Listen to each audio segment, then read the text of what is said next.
Oh, They then brought in a battery, right? yeah, well, like And leans over, he knows if shit happened at the floor. the reason we didn't die is Norway is warm in July. Solar radiation keeping you alive. Because we haven't even made it to like what they think is the worst country. So you can't smoke anymore.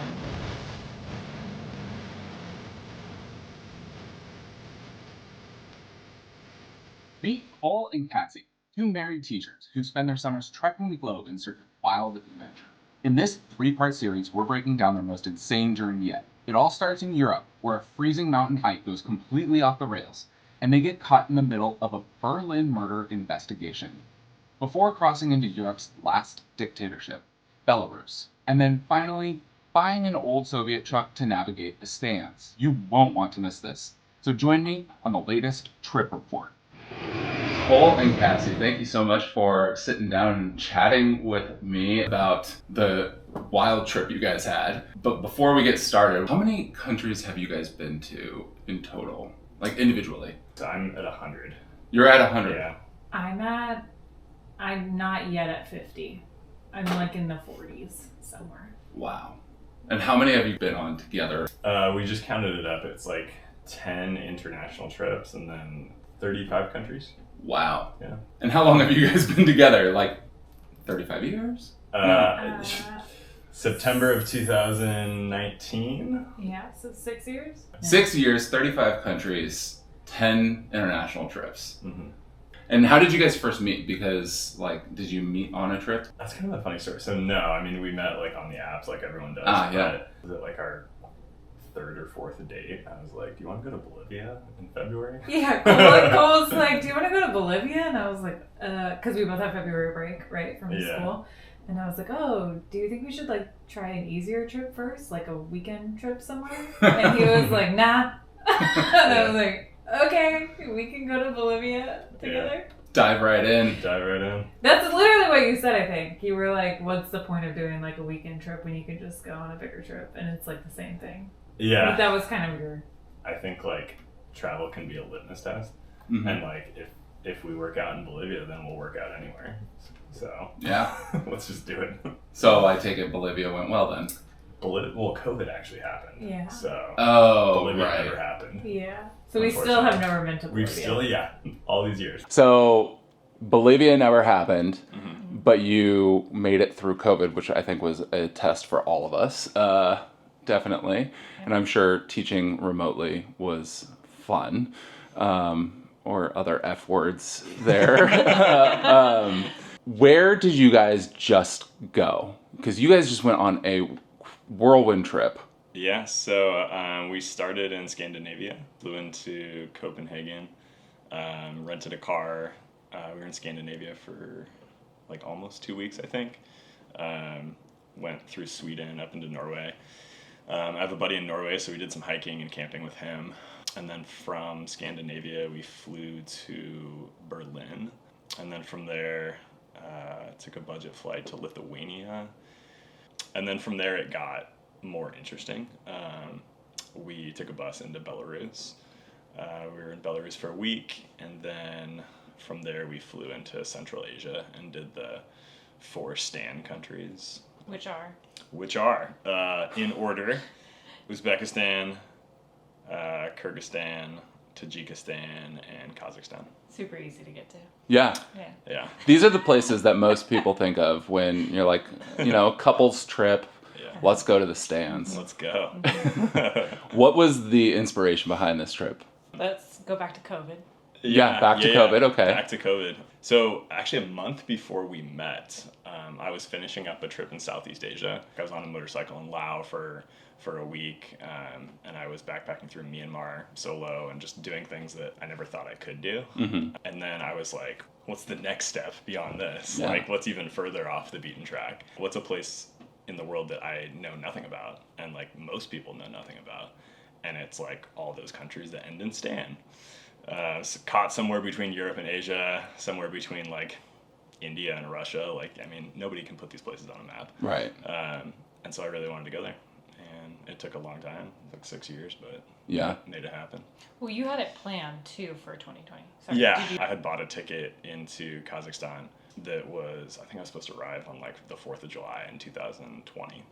Yeah. And that never happened. Had a very different 4th of July that year. Yep. And Cassie, were you like just cool? I'm down to go wherever. Yeah, because we've done so many before now. Yeah. Like, this is just how the summer is. I mean, those are countries I would never plan to go to, I don't think. Uh-huh. Like, if I were not with this person, I don't think I would ever go to those places. But yeah, I'm kind of now down for whatever. You say that with a little bit of trepidation.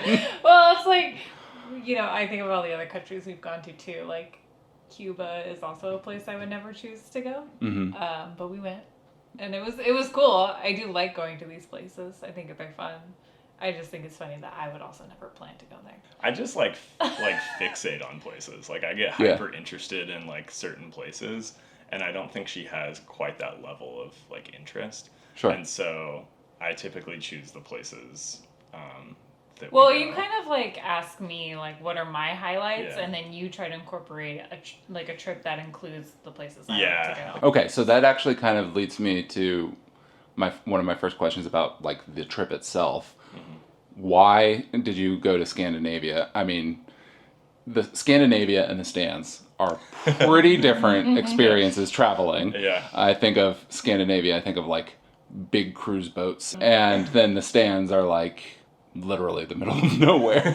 Yes. Well, I mean, Europe is the halfway point. Yeah. Like, if you want to get to the stands, you're probably going to go through somewhere in Europe. We're going to have to break it up somewhere. Like, I've never been to Scandinavia. She's never been to Scandinavia. I have a friend in Scandinavia. Yeah. Like Yeah. a little side trip on our way there. So. Okay, so Scandinavia, did it live up to your bucket list? I guess Norway specifically. I thought Norway was really pretty. Yeah. We did a couple hikes. Well, okay, so the goal was also to climb the tallest peak in Norway, Yeah. which is not very tall, but is It's right, like really, it's like 8,500 feet. Yeah, I mean, it's the tallest peak in Europe, like besides Mont Blanc. Northern and, Europe like, is Elbrus. flat. Exactly, right. That's crazy. Yeah. So it's called Galtopiggen. Sure. And it's, kind of like south central Norway. And my buddy that we were staying with is like a big alpinist. So Okay. it just kind of made sense to do that. And so Yeah. that was kind of like the bucket list item to check off. Got it. Some of the reasons why we went. Yeah. Scandinavia is super expensive, and if we're going to be gone for whatever it was, like 65 days in a row or something, then we have to cut corners Yeah. to make that happen financially. So So you also only bring one backpack each. yeah, one That's backpack each. crazy. For the whole- For 65 days. Yeah. Yeah, and if you want to save money in Scandinavia, you just have to camp.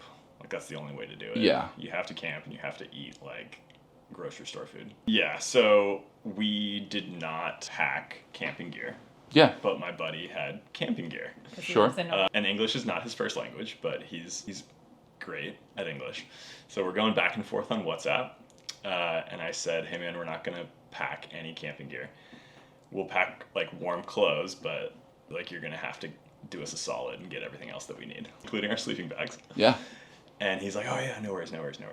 And on the first night that we're camping, we set up the tent. We set Yeah. up the air mattresses. Yeah. And I'm like, hey, Mats, where's the sleeping bags? And he goes, oh, well, here's mine. And I was like, well, like, where's ours? And he was kind of like, what do you mean, where's yours? Like, where did you put them? And we were like, no. He's a character, too. Like, he's a jokester. Like, I totally thought he was pulling. Oh, so you just thought he was messing with you? Oh, yeah. Yeah. And then, sure enough, he's like, I don't have sleeping bags for you. And then I'm just, like, looking through my WhatsApp messages, like, right here. I told you. But yeah, we ended up kind of looking like the Michelin Man and just put on like 7 layers of t-shirts and pullovers and Yeah, like sweatshirts. 5 and pairs of socks on. And then like a hat and a hood.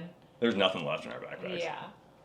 Oh Except my we ended gosh. up using our backpacks as mini Feet sleeping in. bags for To our put your feet. feet. But we, Yeah. we didn't do that the first night. We suffered the first night. Yeah. We did that the second night because our feet were very cold. It was cold. Yeah. I don't know how much you know about like the Arctic Circle, but it's pretty Not a ton, but I can imagine it would be pretty cold at night. It was like, I don't know if jackhammering is the right word, but there was Like some shivering shivers. the whole time. There Yeah. was not a whole lot of sleep. So you didn't get a whole lot of sleep. And No. you were hiking, the next couple of days? Yeah, we hiked the next day for I think The 10 tallest hours. mountain in Northern Europe. No, that was the second day, I think, right? Yeah, we had Yeah. like kind of 2 really big hiking days. Because we did the first one, the Norwegian is a wild Who knows? language. Yeah, we'll put that right here. Yeah. A lot of letters, and like some of the letters have strikes through them, and Yeah. like yeah. But we hiked for 10 or 12 hours that day, the first day. This is the second tallest peak. Ish, I don't know. Something It's like very that. popular hike Yeah. wherever we were. Yeah. Yeah, the We're first one in was the- like in the top 10 tallest peaks in Northern Europe. And, Got it. And then Yeah. the next day was the tallest peak in Northern Europe. Yeah. With not a whole lot of sleep. Yeah. And some PB&Js. Yeah. So But I was very nice to Cole for She was. planning this trip. You should highlight that. she was. Yeah, well, let's Yeah. take an ad break for Cassie. Yeah.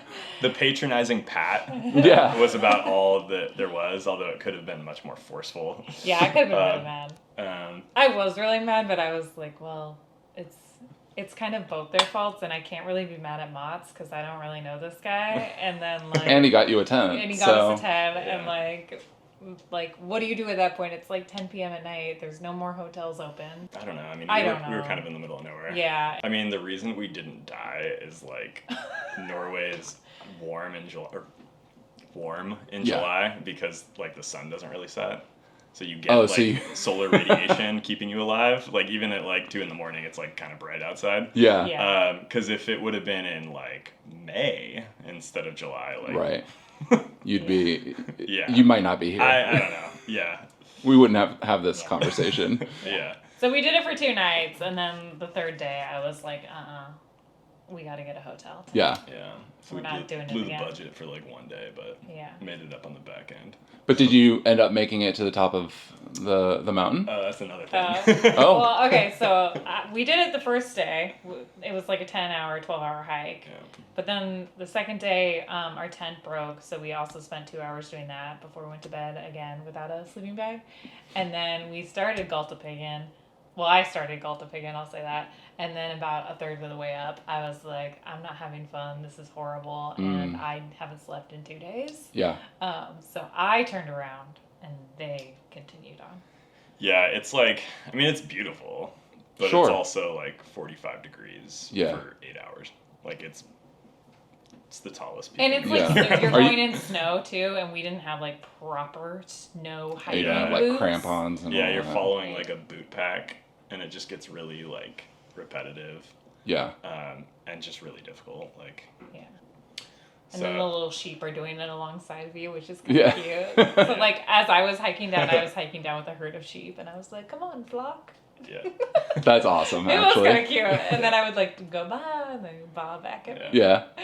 So I took my time going down. By the time I got to the car, I was like took a 2-hour nap, and then they were back down to the car with me. Oh, nice. yeah. It was kind of crazy. We've actually had these like difficult conversations in the past with like, is it hiking or is it like mountaineering, and like what's the difference? Because in Indonesia we hiked is the word I would use, Mount Rinjani, which is Is that the like- tallest one in Indonesia? It's one of them. It's like 12,000 something feet, but it's very tall. Someone's skeptical. it was Yeah. it was harder than Galtapigen. Yeah. And No, that was the hardest mountain I've ever done. That was Yeah. the hardest thing I've ever done. And she's like, "You lied to me. Like you said this is like hiking. This is not hiking. This is a mountain." And I'm like, I did "Well, not train for this mountain. I should have been like Nikes, like Yeah. workout shoes. Really? For this mountain. Yeah. So, traveling as a couple, Wait, that was Yeah. also our honeymoon too. yeah, Yeah, that was our honeymoon. yeah, starting off on the right foot. Climb a mountain. yeah." So, okay, traveling is already pretty stressful, right? So, when you're having conversations, difficult conversations Yeah. like this, how do you do that when you're traveling as a couple? How do you manage that on the road? I think a lot of it just comes down to disposition. Like, she's just more chill than most, Mm. and we get through it by breathing and praying. Yeah, I mean, I think that you're cut out for it. Like, Yeah. your highs are not too high and your lows are not too low. So You also do a lot of planning though. Like Cole does a lot of planning beforehand, and there's like a whole spreadsheet. Mm. So I get to ask questions before we go. So it's a little bit of like prep and Yeah. knowing what you're kind of signing yourself up for. Mm-hmm. Now I always ask if we're climbing Mount Randrani. Yeah, in a different you always country. ask if Yeah. you're like hiking the or mountaineering. Because Yeah. she was like 99% broken. Like, Yeah. on that. Yeah, that I was was- like, if it's any harder than Mount Ranjani, like, I will not do it. Yeah. Yeah. But was there anything else in kind of like Northern Europe, these like more traditional travel places that were kind of out of the norm or Yeah. So we were in Berlin, which you think Germany, you think like everything works very well, like efficiency, like, yeah. I don't know, like Just another European Yeah. town. city. Western Europe. Yeah. Super easy. Like, Exactly, yeah. And we stayed in like the cheapest neighborhood in Berlin, which like there's problems typically when you stay in those parts of a city. Sure. And we had an incident at a falafel shop. But I kind of want Cassie to tell this story because every time I tell it, it's like wrong. So the falafel incident, Cassie. Okay, so we're in Berlin for a few days, and we go inside, and the place is like not big. It's like 2 tables like this on the Mhm. inside. I don't know. It's like not even half this room, right? Yeah. Like Yeah, it's really small. very small. And then there's 2 tables outside. There's 2 people working. So then we order with the guy, and we sit down, and out of the corner of my eye, like see something like in the window of the falafel place. And I'm like, oh, that's kind of strange. Like, it kind of just looks like a wall of something moving. Like, weird. Cole's on his phone, and then all of a sudden, a storm of like black, like suited up police officers come in. And they start yelling in German, and Cole and I don't speak German. We don't know 2 words in German. Cole, I think, realizes that they're coming in, and I don't know if the guy comes over and slams your phone down, or if Cole realizes and is starting to video record. I was probably trying to take a picture. I mean, I would do it That's too. totally something yeah. I would do. Either way, this guy comes over and like slams the phone down and Yeah. speaks more German to Cole, and Yeah. Cole's like, "Ooh, okay." I mean, not normal police officers. Like, these are SWAT. Yeah, Like, yeah. yeah, they're something like is covered, going like it's down. just their eyes. Like Yeah. that's how I covered mean, up they are. someone yelling at you in German is kind of scary enough. Yeah. Yeah. And then you add somebody wearing SWAT, guns.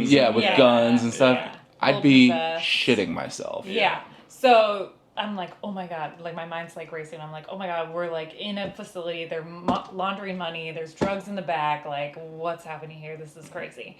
And I'm like, so then I look at the falafel guys, and their eyes are literally out of their head. Like, they're white. They're ghostly white. Like, hands up. Their Yeah. hands are up. And I go, oh my God, it's not the falafel guys. Like, Yeah. they can't be in on this because they're freaking the hell out. Yeah. And I was like, oh my God, what else could it be? And there's no one in the falafel shop with us. It's just like us 2, the 2 guys working. There's people outside. Sure.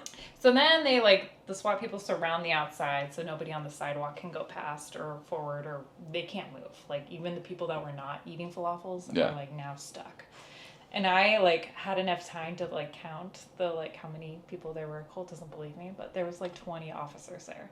I was like, That's insane. I need Usually to know I'm the this number. hyperbolic one. Like, I'll lie to make the story better. Right. But, like, I wanted an exact number. I was like, Yeah. I have to tell this story later. Like, So you're like present enough in this crazy situation to go 1.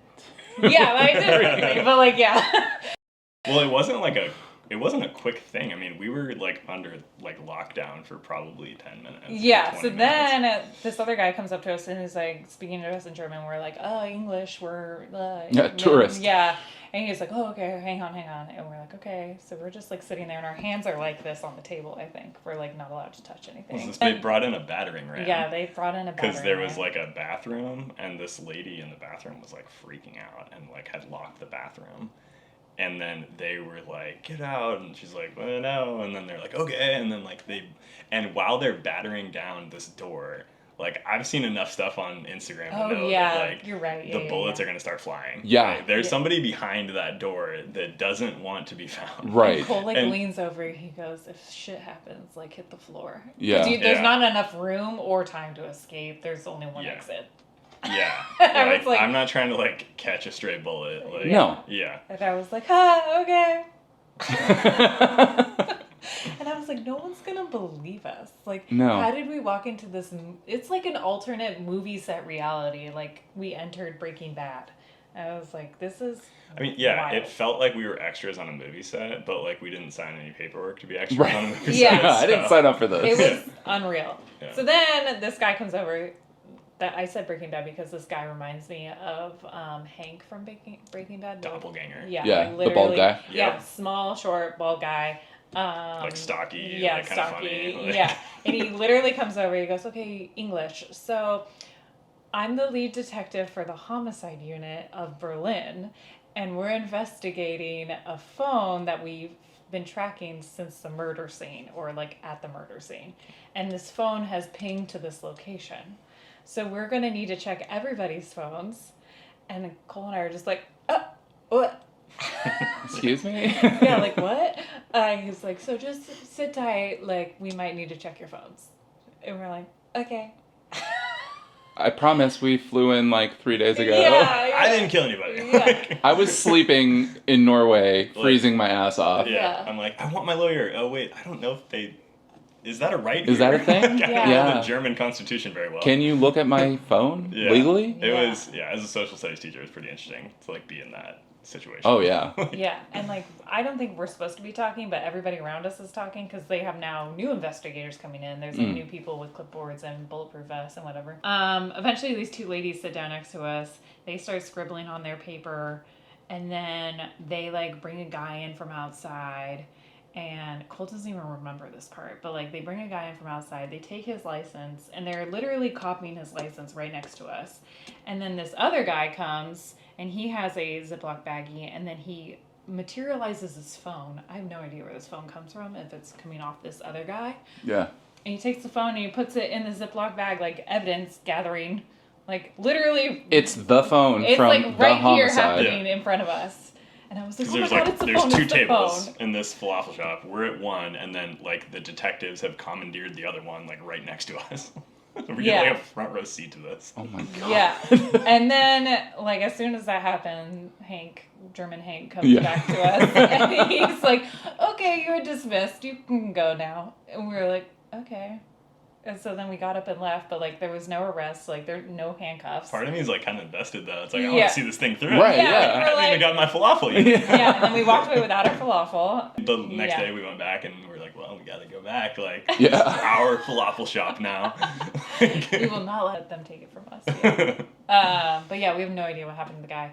We went back like a few hours later too to like check, and they still had like the van out there and like the lights still going. Wow. So Yeah. we have no idea.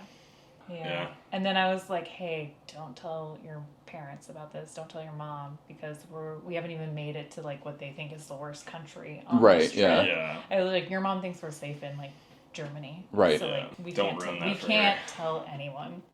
Wow, that was just the start of their trip.